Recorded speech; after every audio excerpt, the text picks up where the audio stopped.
शुरू अल्लाह के नाम से जो नहायत मेहरबान रहम करने वाला। अस्सलाम वालेकुम नाज़रीन, आप देखें मेरा यूट्यूब चैनल और मेरा नाम है मोहम्मद हारून। खलील रहमान कमर साहब का जो मामला है हनी ट्रैप का, वो मजीद जो है उलझता ही जा रहा है। कल 3 रोज़ा जिस्मानी रिमांड खत्म होने के बाद मुलजिमा आमना अरूज को अदालत में पेश किया गया। जुडिशल मजिस्ट्रेट को बताया गया कि अब इस मुकदमे में तावान की बजाय अगवा बराए तावान की दफात का इंदराज कर दिया गया, इसलिए अब ये केस जो है वो दहशतगर्दी की अदालत में चल रहा है। अदालत ने इजाजत दी और उसके बाद जो है तफ्तीशी अफसर मुलजिमा अरूज को आमना अरूज को लेकर दहशतगर्दी की अदालत में पेश हुए। वहां पर अदालत ने मुकालमा किया, उससे पूछा कि आपने खलील रहमान कमर को अगवा किया है, तो उसने कहा मैंने बुलाया है, मैं मॉडलिंग करती हूँ तो मैंने सिर्फ उन्हें बुलाया था। अदालत ने पूछा कि आपने तावान मांगा, तो उसने कहा जनाब जो हसन शाह नामी शख्स है उसने इनको एटीएम से पैसे निकलवाए और वो पैसे भी उसी ही के पास है। अदालत ने जिस्मानी रिमांड पर फैसला महफूज किया। बाद में 4 रोज़ा जिस्मानी रिमांड पर अदालत ने पुलिस की तहवील में दे दिया आमना अरूज को, और साथ ही हदायत की कि दिन की रोशनी में पुलिस की तहवील में होगी जहां पुलिस इससे तफ्तीश कर सकती है, जबकि शाम में मगरिब के बाद ये खातून जेल में रात गुजारेगी। अब ये तो अहवाल रहा जुम्मे के रोज का। कल इनके वकील की जो है सैफुल्लाह वड़ाई साहब की तफसीली मुलाकात आमना अरूज से पहली मरतबा हुई। सीआई की कस्टडी में बकौल इनके कि इन्हें आमना अरूज से मुलाकात की इजाजत नहीं दी जा रही थी। जज साहब के सामने भी इन्होंने इस हवाले से जब शिकायत दर्ज करवाई। अब इनकी क्या मुलाकात हुई है, आमना अरूज ने क्या बयानात दिए हैं और क्या इनको बताया है, क्योंकि अब इस केस में डेवलपमेंट होती जा रही है, गुत्थियां सुलझने की बजाय उलझती जा रही हैं। एक टीवी चैनल के ऊपर हसन शाह जो इस केस का मरकजी मुल्ज़िम है वो भी आ गया। उसने इन तमाम बातों की तरदीद की और ऊपर से इल्जाम लगाया कि मेरे पास जो खलील रहमान कमर है उनकी नाज़ेबा वीडियोज है, वो तकरीबन 1.5 घंटे की है और ये 2 मेमोरी कार्ड में मौजूद है और वो मेमोरी कार्ड इसके पास और वो मंजरे आम पर लेकर आएगा। अब ये बात उसने हवा में फेंकी है या नहीं, जिसमें उसने मुबैना तौर पर यह भी इल्जाम लगाया कि खलील रहमान कमर जो है वो ड्रंक होने के बाद जो है आमना अरूज जो मुल्जिमा है इस केस की, उसके पैरों में गिरे हुए थे और उसे शादी के लिए बारहा मॉनिटरिंग कर रहे थे। ये तमाम बातें अब सामने आती जा रही हैं, कुछ समझ नहीं आ रहा। इनके अब वकील से पूछ लेते हैं इस हवाले से कि कल आमना अरूज ने इन्हें क्या कोई हकीकत बताई है, क्या कोई नई चीज सामने आई है और क्या आमना ने जो अपना ताल्लुक इससे जाहिर करने की कोशिश करी कि जी मेरा इससे ताल्लुक नहीं है, तो क्या बाकी इसमें कोई हकीकत है या नहीं है। अस्सलाम वालेकुम मुराद साहब। वालेकुम सलाम जी। साहब भाई, कल आपकी मुलाकात हुई, आपकी मुल्जिमा पर अब तावान की बजाय अगवा बराए तावान का जो है मुकदमे में दफा का मजीद इजाफा कर दिया गया। ये क्या मामला है, ये सुलझने की बजाय उलझता क्यों जा रहा है? नहीं, ये असल में जो एफआईआर दर्ज हुई है उसके मुताबिक पहले दिन से यही सेक्शन बनता था, लेकिन पुलिस की गलती कि उन्होंने ये सेक्शन ऐड नहीं किया। जो स्टोरी है लेकिन वो इल्जाम उसके ऊपर नहीं है, क्योंकि ना इसने अगवा किया है, अगवा करने वाला हसन शाह है और उसका गैंग है, और उसके बाद पैसे भी उनके बैंक अकाउंट से उसी के अकाउंट में गए। हनी ट्रैप का तो मतलब ये है ना कि एक खूबसूरत सी दुशीदा और वो बुला कर दिखा कर बुलवाया जाए। हनी ट्रैप तो यही था, तो फिर इसने इसका तो रोल इतना ही था ना, इसे वो कान से पकड़ के तो नहीं लेकर आना था। देखें, ये बात अगर तो इसने बुलाया होता फिर तो ये बात दुरुस्त होती, लेकिन एक्चुअली जो रिकॉर्ड के ऊपर चीज आ गई, जो मेरी कल उनसे पहली मुलाकात हुई भी कोर्ट के परमिशन से, मुझे आज तक उनके साथ मुलाकात की इजाजत नहीं दी गई। मैंने फिर कल कोर्ट को शिकायत की कि मुझे मेरी क्लाइंट के साथ मुलाकात करने की इजाजत नहीं दी, तो फिर कोर्ट ने कहा जी आप जितनी देर मर्जी चाहे अपने क्लाइंट से कंसल्ट कर सकते हैं, हम आपकी बात सुने बगैर इसको फैसला नहीं करेंगे। तो फिर जब मेरी उनसे कोर्ट के अंदर मुलाकात हुई तो फिर उन्होंने मुझे ये बात बताई कि मेरा जो मोबाइल फोन है वो पुलिस वालों ने पहले दिन ही कस्टडी में ले लिया था, जिसके अंदर ही प्रूफ मौजूद है कि खलील रहमान कमर ने मुझसे रब्ता किया, मैंने उनसे रब्ता नहीं किया। ठीक है, ये तो बात हो गई, डन हो गई। इसके बाद की चीजें बहुत ज्यादा सर, सब में वही मजबूर करते रहे कि मुझसे मिलो और मैं तुम्हारे साथ जो फिजिकल रिलेशन मेरे साथ कायम करोगी तो तुम आगे निकल सकोगी, वरना नहीं, वरना तुम्हारी जो तस्वीरें चेंजिंग रूम की हैं वो मैं शेयर कर दूंगा। मुसलसल ब्लैकमेलिंग और हैरेसमेंट उसकी तरफ से थी, और ये सब कुछ खलील रहमान कमर के सेल फोन में भी है और इनके सेल फोन में भी है। अच्छा, कुछ चैट भी लीक हुई है क्या? वो किसने लीक की? नहीं, वो चैट इनकी नहीं है, वो किसी और एक्ट्रेस की पुरानी कोई चैट्स हैं। इसकी नहीं है? जी, इसकी नहीं है, लेकिन है खलील रहमान कमर के साथ। इनके पास आई? जी जी। कैसे आई?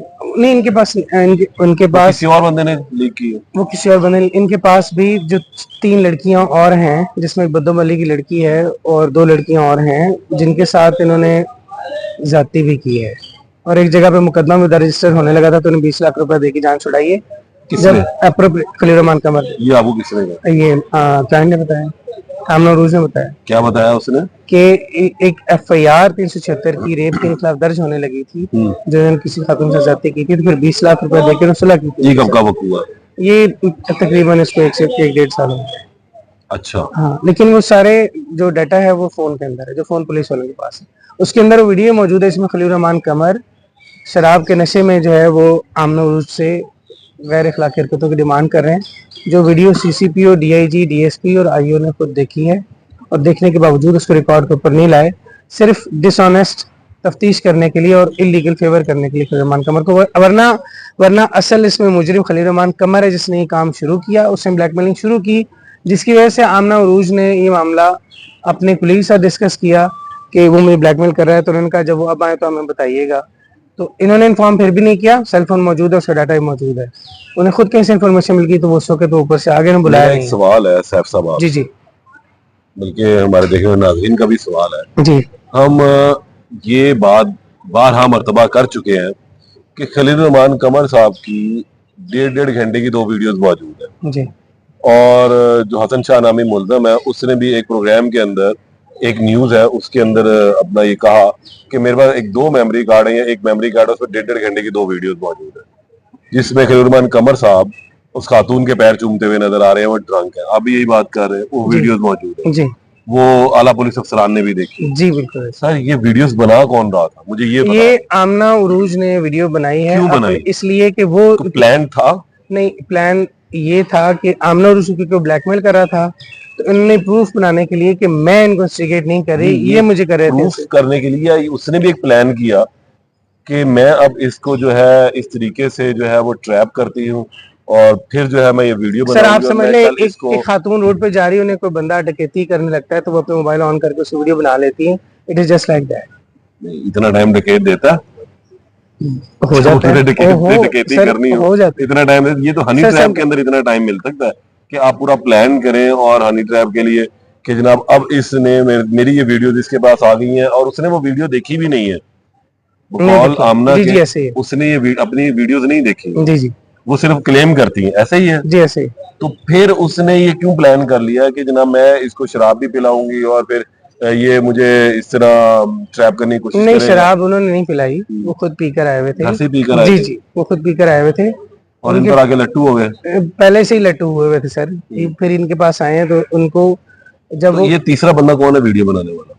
कोई भी नहीं, उन्होंने अपने मोबाइल से बनाई है, ये अपने मोबाइल से कैसे बना रहे? वहाँ साइड पर रख के। तीसरा बंदा कोई नहीं है, अपना मोबाइल ही साइड पर छुपा के उन्होंने वीडियो बनाई है। अच्छा, हाँ जी, कोई तीसरा बंदा नहीं है वीडियो बनाने वाला। श्योर है आप? जी जी। अच्छा, अब क्या मामला पहुंचा? इसके अलावा हमने ने क्या बताया कि बात काम की बात है कि तमाम बातें सामने आ गई हैं। पहले मतलब मैं उसका खुलासा जो बयान कर दूं, मुझे कोई नई बात बताएं जिसमें कोई वाकई को वजनदार बात हो कि जनाब खलील रहमान कमर के पहले मैनेजर ने राब्ता किया, फिर वो उससे डायरेक्ट हो गए, फिर वो उसको प्यार मोहब्बत की पींगे सुनाने लग गए, फिर वो इसके पास आने लगे, फिर वो इसके झांसे में नहीं आई तो उसने इसको कहा कि जनाब मेरे पास तुम्हारी एक वीडियो मौजूद आ गई है, और फिर उन वीडियोस के से को डिलीट करवाने के लिए इसने हसन शाह को इन्वॉल्व किया। हसन शाह आ गया, हसन शाह ने मारा पीटा, इसको भी इन्वॉल्व कर दिया, और फिर ये हनी ट्रैप का केस बन गया। असल हकायक जो आपको अगर कोई और चीज नहीं है तो मुझे बताएं, इसको कोई नई बात सर, नहीं, सारी अजीबोगरीब बातें आ रही नहीं, बात ना उधर से को सर पैर निकल रहा है, ना इधर से निकल रहा है, बस वो हवा में 2 मेमोरी कार्ड भी अब घूमने लग गए। अगर कोई चीज जबानी कलामी हो तो वो और चीज होती है। यहाँ पर मोबाइल फोन मौजूद है जिसके अंदर ही सारी चैट मौजूद है, ऑन रिकॉर्ड नहीं है, वो लेके नहीं आ रहे पुलिस से जानबूझ के, उनके आप पास है। दरखास्त नहीं दे रहे हैं। हमने कोर्ट को कंफर्म कर दिया, तो जैसा कोर्ट ने अपने ऑर्डर में लिखवाया, जैसा हमने उन्हें उसे इंस्ट्रक्ट किया कि मोबाइल फोन रिकॉर्ड के ऊपर लेकर आए, ये वो डिनाई ऑर्डर में करे। लिखा हुआ? अब नहीं, कोर्ट ऑर्डर में लिखा हुआ, वर्बली किस ऑब्जर्व तरह किया, आएगा? उन्होंने डिनाई किया कि हमारे पास मोबाइल फोन नहीं है। हमने कहा जी ठीक है, आप कुरान रख लें सामने, और ये हलफ देते कि नहीं है आपके पास। देखिए तो फौरन कुरान अदालतों में कुरान का वो काम तो रिट्रीट नहीं कर है गया। ना, नहीं हो सकता, आयन और नहीं फौजदारी नहीं, के लॉ में मामलात है, लॉ में मौजूद है, हो सकता है, ऐसा पाबंदी नहीं है। 163 का करो शहादत ऑर्डर का आर्टिकल है, उसमें प्रोवाइडेड है वो। लेकिन जब बंदा झूठा हो तो फिर वो ये कोर्स लेता है, नहीं जी नहीं, मेरे को फैसला उसको नहीं। दोनों पार्टी कंसेंट से तलब पे फैसला हो सकता है, लेकिन जब एक पार्टी झूठी हो तो फिर वो उसके नजदीक नहीं आती, पीछे हटती है। तो पुलिस वालों को पीछे हटना प्रूफ देखिए है। मुझे तो अभी तक ना आमना ने इतने इल्जामात खलील रहमान कमर पे लगाए, और थ्रू अपने लॉयर उसने अभी तक कोई भी ना खलील रहमान कमर के खिलाफ दरखास्त दायर की है, ना उसने पुलिस के खिलाफ दायर की है। वो चाहती क्या है? हमने एप्लीकेशन डे वन वहाँ पे थाना सुंदर में ये सारे हकायक लिख के दे दी थी, लेकिन उनकी वालदा की एप्लीकेशन एंटरटेन करने के बजाय उल्टा उनकी वालदा और उनकी छोटी बहन जिनकी गोद में 6 महीने की बच्ची भी थी उनको भी लीगल कन्फाइन में बिठा लिया गया। और 22 से 22 पे चले जाते बाद में। वो जो फैमिली है वो कहती है कि पहले हमारी बच्ची की आप सिक्योरिटी करें, वो तो मीडिया के सामने आने के लिए भी तैयार नहीं है। तो वो कह रहे हैं कि हम पुलिस उनको ये थ्रेट कर रही है कि जी अगर आपने मिर्जी मर्जी का बयान नहीं दिया तो हम आपको कत्ल कर देंगे। तो वो डरे हुए हैं, इस वजह से उनके खिलाफ ये नहीं पुलिस चल ने रहा। कब कहा उन्हें? कल इन्वेस्टिगेशन ऑफिसर इमरान यूसुफ ने एटीसी कोर्ट के बाहर खड़े होके मेरी क्लाइंट आमना उरूज को कहा है कि अगर तुमने हमारी मर्जी का बयान नहीं दिया तो हम तुम्हें मर्डर कर देंगे। और ये बात आमना उरूज में अदालत में खड़े होकर कुरान पर हलफ देकर कहा है कि मुझे यही कुछ इमरान यूसुफ ने बाहर खड़े होकर कहा है। कोर्ट ने अपने ऑर्डर में लिखी है बात? नहीं, उन्होंने जब मैं पहुंच गया तो क्योंकि वो स्टेटमेंट रिकॉर्ड नहीं हुई मेरे पहुंचने की वजह से। तो आप दोबारा करवा लेते? नहीं, स्टेटमेंट रिकॉर्ड करवाने का हमारा मकसद नहीं था ना। It is not our duty to get any statement recorded, it is the duty of the prosecution to prove their case. ठीक है, हमने अपनी एप्लीकेशन देनी थी वो तो हमने दे दी, उसमें कार्रवाई नहीं हो रही। तो वो जब मैं उनकी वालदा अगर मुझे इजाजत देंगी, जो मैं उनसे कह रहा हूँ, उन्होंने मुझसे 2 दिन का टाइम दिया कि जब तक इनके खिलाफ हम कार्रवाई नहीं करेंगे उस वक्त तक मामला दुरुस्ती की तरफ नहीं जाएंगे। पुलिस डिसऑनेस्ट इन्वेस्टिगेशन कर रही है। अंदर की क्या बात है? अंदर की बात यह है कि वो पुलिस वाले खलील रहमान कमर के प्रेशर के अंदर आए हुए हैं, तो वो हर गलत सलत काम उनके कहने पे ऊपर कर रहे हैं। वरना किसी फीमेल को टॉर्चर करना चाहे किसी मेल को जेब नहीं देता। तो वो किसको टॉर्चर किया? आमना उरूज को मुसलसल 3 से 4 सर दुपट्टा उतरवा कर उनको थप्पड़ मारे और इलेक्ट्रिक शॉक दिए। तो इलेक्ट्रिक शॉक का तो निशान पड़ा था, आपने मेडिकल की नहीं, दरखास्त दी? वो एक छोटा सा उनके पास प्लास्टिक का एक इक्विपमेंट को होता है, उसके जरिए से शॉक देते हैं।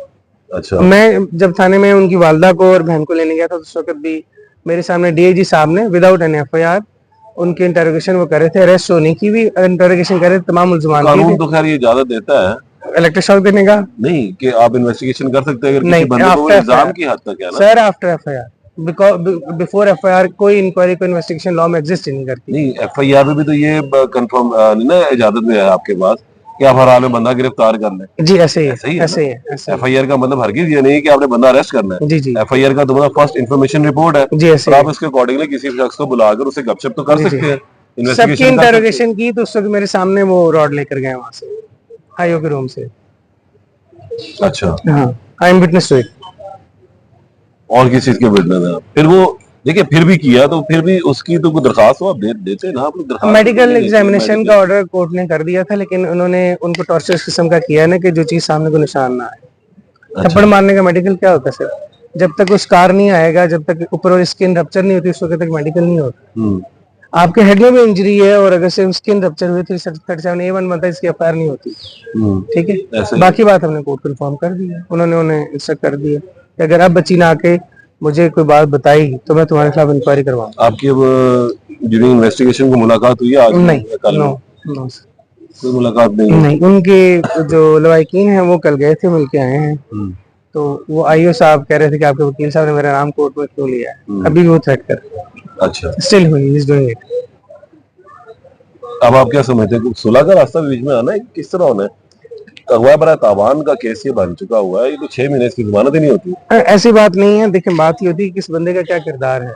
ठीक है, आया आमना उरूज ने उनको अगवा किया है, वो तो खुद अगवा हुई है, इसका भी ऑन रिकॉर्ड के बाद सबूत नहीं है, देखें आप पुलिस दरखास्त देते नहीं है। नहीं, एप्लीकेशन हमने दे दी ना सर, वो तो थाने में पड़ी हुई है ना, उसके ऊपर कार्रवाई नहीं हो रही। फिर उसके बाद हम अगली बात उस वक्त कर सकते हैं जब ये अदालत के अंदर पुलिस की रिपोर्ट आएगी, तो फिर हम अपना वर्षन रिकॉर्ड के ऊपर कोर्ट के सामने ला सकते हैं।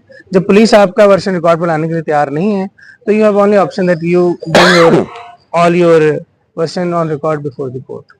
तो कोर्ट के सामने पुलिस की मर्जी के मुताबिक फैसले नहीं होते, कोर्ट ने जो एविडेंस उनके सामने रिकॉर्ड होगी उसके मुताबिक फैसला लेकिन कोर्ट ने पुलिस की इन्वेस्टिगेशन रिपोर्ट की रोशनी में तो फैसले करने हैं ना। I know कानून को देखते हुए। They are not bound by the investigation report at all, this is law.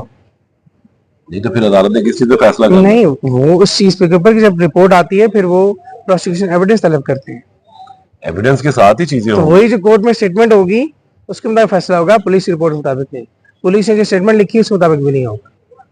तो एविडेंस आप लोगों के पास क्या, आप लोगों के पास अभी कोई एविडेंस है कि खलील रहमान कमर साहब ने ये सब कुछ किया? वो वीडियोस कुछ और जगह पर भी मौजूद हैं, बच्ची जब अप्रोप्रिएट स्टेज आएगी तो वहां से हम रिकवर कर लेंगे इंशाल्लाह। अभी क्या है नई ताजी इस केस में? अभी क्या खबर है? अभी इसमें इंशाल्लाह कल शनाख्त परेड होनी है परसों दूसरी बच्चियों की, तो इंशाल्लाह वो भी एक्विट हो जाएगी इस मुकदमा से। इसकी बहन भी अरेस्ट है। हाँ, बहन अरेस्ट है, जिसके सुकून से कोई ताल्लुक नहीं है, और ना ही मुद्दई कहता है कि जो है ना कि कोई और इसमें था। एक ही खातून का जिक्र करा है, वो किसी और खातून का जिक्र एफआईआर की हद तक। जी जी जी जी। और सर, जो बाकी स्टोरी एफआईआर में आ जाए उसके बाद आप उसके अंदर इंक्रीज नहीं कर सकते। अगर कोई नई बात करते हैं तो उसको फॉल्स इंप्रूवमेंट कहा था और उसकी कानून में कोई हैसियत नहीं है, और उसकी कानून में कोई हैसियत नहीं है, ऐसे नहीं होता। ठीक है, तो जब मुद्दई खुद के कह रहा है कि उसमें एक ही खातून थी, तो फिर आज वो कहे कि 5-6 नहीं हो सकता। ठीक है, तो बाकी इन्वेस्टिगेशन में ऑनरेबल कोर्ट ने अब जो ऑर्डर किया है, जो हम फैक्ट्स में पहले पता नहीं थे, कल रिवील हुए हैं, कल नए इंकशाफात हुए हैं, वो कोर्ट को बता दिए, और कोर्ट ने सख्ती के साथ इंस्ट्रक्ट किया आईओ कि आपने इसकी तफ्तीश बिल्कुल दयानतदारी के साथ करनी है। और मुझे ये बच्ची जो हालातों के सामने उस हसन शाह ने मुताबिक राब्ता किया आप लोगों से? नहीं, आप लोगों ने कोशिश की? नहीं, उसके घर वालों ने कोशिश की? नो। क्यों? उसकी वजह से आप लोग अंदर हैं नहीं, बकौल हम आपके। अब जब उसकी वजह से अंदर हैं, तो खुद वो उसने हमें मफरूर है और टीवी चैनल उसने में बयान दे रहा सर है। कत्ल की धमकी हमें दी है, तो हम कैसे उसका रब्ता करें? जिसने हमें कत्ल की धमकी दी तो उसका उसके कैसे? खिलाफ भी आपने दरखास्त नहीं दी? नहीं, वो कंवर साहब के खिलाफ एप्लीकेशन, भी नहीं दी? उस एप्लीकेशन में सब कुछ है। उस एप्लीकेशन की कॉपी है कोई आप लोगों जी, मैं आपको दे देता हूँ। कॉपी है आप लोगों हाँ हाँ, तो देखे ना, अब आप तो दो तरफ से पीस रहे हैं, हसन जी शाह जी की तरफ से जी, भी ऐसे और ही। कंवर करेक्ट साहब की तरफ से भी, करेक्ट। लेकिन दोनों के खिलाफ आप कार्रवाई भी नहीं करना चाह रहे। नहीं, हमने तब कार्रवाई के लिए एप्लीकेशन दे दी है कि पुलिस हमारी एप्लीकेशन इंटरटेन नहीं कर रही, तो उसका हम क्या कर सकते हैं? जब पुलिस बददानत हुई भी है और सारी काम वन साइडेड कर रही है, क्या आप मुझे बताएं कि इस इस केस वसूल में? के बाद इसके घर वालों से हसन शाह की तरफ से कोई राब्ता किया गया? नहीं, कुछ थ्रेट आया? नहीं, घर वालों को थ्रेट आ रहे हैं, क्या कह रहे हैं थ्रेट्स उससे? हैं कि आप लोग मेरी खबरें बोले। अच्छा, और बाकी और मुझे भी वो यही कह रहे हैं कि आप हसन शाह के खिलाफ ना बोले। मैं कहा उस बंदे ने जो है उसकी कौन वजह कह से रहा है ये आपको? उनके घर से जो कि आपका है, क्लाइंट अगर नहीं खड़ा होना चाह रहा वकील साहब, तो फिर आप क्यों सीधे हो रहे हैं? मतलब जब आप कहीं मुझे भी नहीं समझ आ रही। उनकी बात सुनी नहीं जा रही, तो क्या करेंगे वो? फिलहाल तो अपनी जान छुड़ाने, लेकिन इंशाल्लाह इस केस में वो बरी होंगी, बेगुनाह भी होंगी, बरी भी होंगी।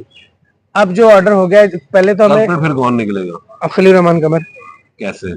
He is the one who started it, और वो इमरान, वो हसन शाह। हसन शाह को तो इसने दावत दी थी नहीं, कि दावत भाई नहीं मेरी वीडियो ये खलील रहमान कमर के पास है, आप आए और मेरी इसने वीडियो दावत रिकवर देकर करवाएं। उसको नहीं बुलाया, वो खुद आया। ये वो डाटा जो है वो उस लोकेशन भी उसमें आ जाएंगे, कॉल रिकॉर्ड भी आ जाएगा। नहीं, ये एक बात तो उसने रिकॉर्ड में लाई नहीं है, वो कहती तो थी। ये बात उसने उनको बताई, पुलिस वालों, सब कुछ उनके पास उनको बताया गया, उनको स्टेटमेंट दी गई है, तो वो अपनी मर्जी के बयान वहाँ पे लिख रहे हैं, अपनी मर्जी की इन्वेस्टिगेशन कर रहे हैं। अच्छा, तो आप तफ्तीश तब्दील करवाने की तरफ नहीं जा रहे? ये मैं उन्होंने मुझसे 2 दिन का टाइम लिया है। मेरा अपना जो पहला जो रिस्पॉन्स है उस पर यही है कि हमें इन्वेस्टिगेशन चेंज करवानी चाहिए, अच्छा, बिल्कुल करवानी चाहिए।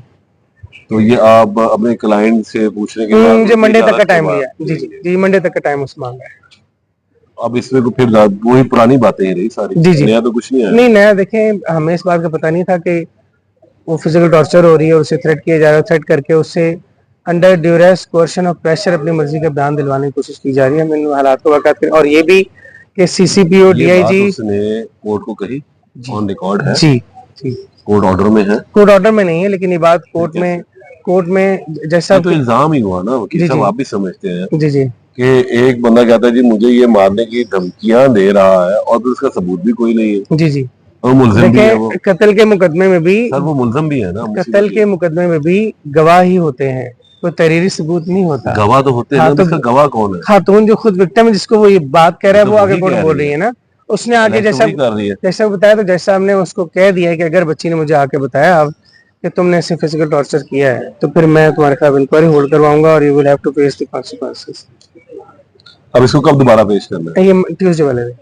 ट्यूसडे को दोबारा पेश जी होगी? जी जी जी, और आप लोगों की क्या कोशिश होगी? ताकि जुडिशियल हो जाए ना, हम उनकी बेल मूव करें।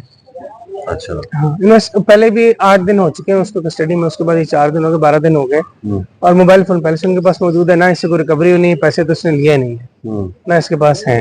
वो तो रिकॉर्ड की बात है, बैंक ट्रांजैक्शन है, खलील रहमान कमर के अकाउंट से जिस बैंक में गई उसी बंदे ने लिए है ना, तो इसके बाद तो कोई और बात रहती नहीं। आप उस बंदे को पकड़े, उससे आगे उसके साथ उसकी सीरीज पकड़ लें। इस खातून का तो लेकिन वो शख्स तो अभी हाथ आ ही नहीं रहा, मीडिया को इधर से तो उधर इंटरव्यू दे रहा है। ये वो मर्द है ना, बीबी ये जो कमजोर थी उसको पकड़ लिया, पकड़े उसको, पुलिस की नाहली है ना। हमें ये बात पता लगी है, लेकिन वो कि ये पुलिस वाले उनके डेरे पे गए थे और जाके उनसे वहां पे खाना शाना खा के आए। लेकिन वो तो उसने तो एक इंटरव्यू में ये क्लेम किया, ये इल्जाम लगाया पुलिस वाले मेरे डेरे पर आए, हाँ जी, अल्लाह मोबाइल पाक के फोन। हाथ बढ़ाती, जी सारा जी, तोड़ उनका पानी, ये उसका वो हसन सब शाह कुछ, का को बंदे मोबाइल, भी गिरफ्तार कर लिए, हसन मोबाइल शाह, ले गए, हसन शाह का लैपटॉप ले गए। मोबाइल आईओ के पास है। ये तो उसने कहा, हसन शाह का मोबाइल आईओ के पास है। ये सारी चीजें ले गए। जी जी। वो कहता है मेरे जब पास अब 2 मेमोरी कार्ड मैंने नहीं, दिया आमना रखे अरूज थे। ने कल ये बात बताई कि जब उन्होंने इनको लीगल कंफाइनमेंट में लिया था तो उसके बाद हसन शाह के डेरे पे जाके उनका मोबाइल फोन भी लिया। कैसे हसन शाह भाग गया हुआ था? जी, हसन शाह भाग गया। हसन शाह को इतला किसने दी, को पता लगा नो, भागने का? नहीं, अब बात हो रही थी ये हमारी। सारी एविडेंस पुलिस के पास मौजूद है। वो खुद बददानती के साथ इसको वन साइडेड लेके चल रहे हैं। अगर वो जानवर से काम करना चाहें तो इसमें एक्चुअल कल्प्रेट खलील रहमान कमर निकलेगा, जिससे भी निकलेगा इंशाल्लाह। आमना मरूज के जो वकील हैं सैफुल्लाह बड़ाई साहब, इन्होंने बड़े एतमाद के साथ ये बात कही है, कॉन्फिडेंस के साथ, कि जब ये केस चलेगा और इसकी गुत्थियां सुलझेंगी, अभी तो उलझ रही हैं, तो फिर एंड में तमाम का तमाम मलबा जो है वो खलीलुर रहमान कमर साहब के ऊपर जाके गिरेगा। अब देखना यह है कि इस केस की गुत्थियां कब सुलझती हैं, कैसे ये जो केस किसी नुकरे लगता है, इसमें जो इल्जामात लगाए जा रहे हैं मुल्जिमा की जानिब से, उनमें कितनी हकीकत है, पुलिस की रिपोर्ट में क्या बातें जो है वो सामने आती हैं। जो अब हकायक मजीद आएंगे उससे आपको दोबारा आगाह करूंगा। तब तक के लिए इजाजत दें। अल्लाह ने के बाद।